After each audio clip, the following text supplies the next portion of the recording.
Hello जी, कैसे हो सब लोग। आई होप कि आप लोग अच्छे से पढ़ाई कर रहे होगे, आप बहुत अच्छे होगे।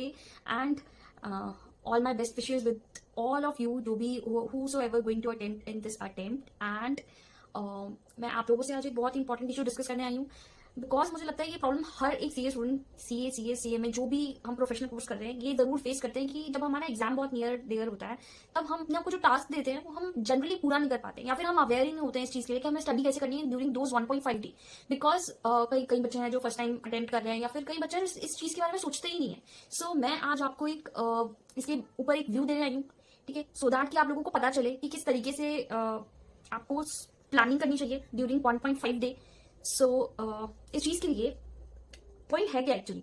पॉइंट इज की स्टूडेंट होता है ना, वो प्लान नहीं करता 1.5 डे को। जैसे ही एग्जाम से आने के बाद ना, ही और शी फील रिलैक्स, ओके मैं आज एग्जाम देके आया हूँ, मैं कल सुबह से पढ़ना का तैयारी स्टार्ट करूंगा। But it is not so. अगर आप आते ही नहीं बैठेंगे, सिलेबस कंप्लीट नहीं होगा। एंड इसका सबसे प्यारा जो सॉल्यूशन है कि आपका जो सिलेबस कंप्लीट नहीं हो पाता, फिर लास्ट डे पर जाकर आपको एकदम पैनिक लगता है, बहुत सारा मटेरियल बच जाता है आपका पढ़ने के लिए, जो हम एक लुक देके नहीं जाते हैं वो हमें पेपर में याद नहीं आता। तो इसका सॉल्यूशन ये है कि आपको टाइम बाउंड स्टडी करना है, आपको पहले से ही अलोकेट करके रख लेने हैं कि किस चैप्टर को आपको कितना टाइम अलोकेट करना है during those exam period, right. 1.5 day के पीरियड में आपको कौन से चैप्टर को कितना टाइम देना है, आपको पहले से ही ये चीज डिसाइड करके रख लेनी है, ठीक है। मैं बहुत शॉर्ट वीडियो रखना चाहूंगी सो दैट कि स्टूडेंट्स का टाइम वेस्ट नहीं हो।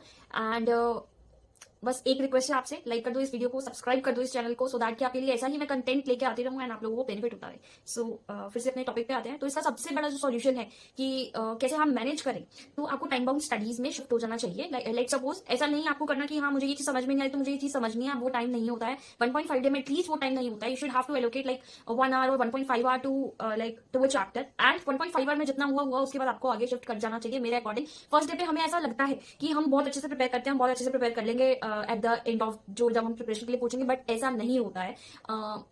टाइम हाथ से निकल जाता है एंड देन हमें रिग्रेट होता है कि हमारा ये वाला टॉपिक रह गया, ये वाला टॉपिक कैसे करें। मैं आप सबको यही सजेस्ट करूंगी कि स्टार्टिंग विद द, जब भी आप आते हो पेपर देके, half an hour 1 hour break लेके, and you should have to like sit for the study again.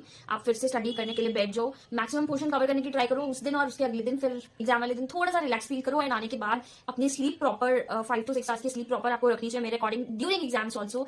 4 से 5 घंटे की नींद मस्ट है। अगर नहीं लोगे तो वो इफेक्ट आपको एग्जाम्स में दिखने वाला है। This is all from my side for this video. All the very best to you all. मैं बस आपको यही बताने आई थी कि टाइम बाउंड स्टडी स्टार्ट कर दो। All the very best, bye bye.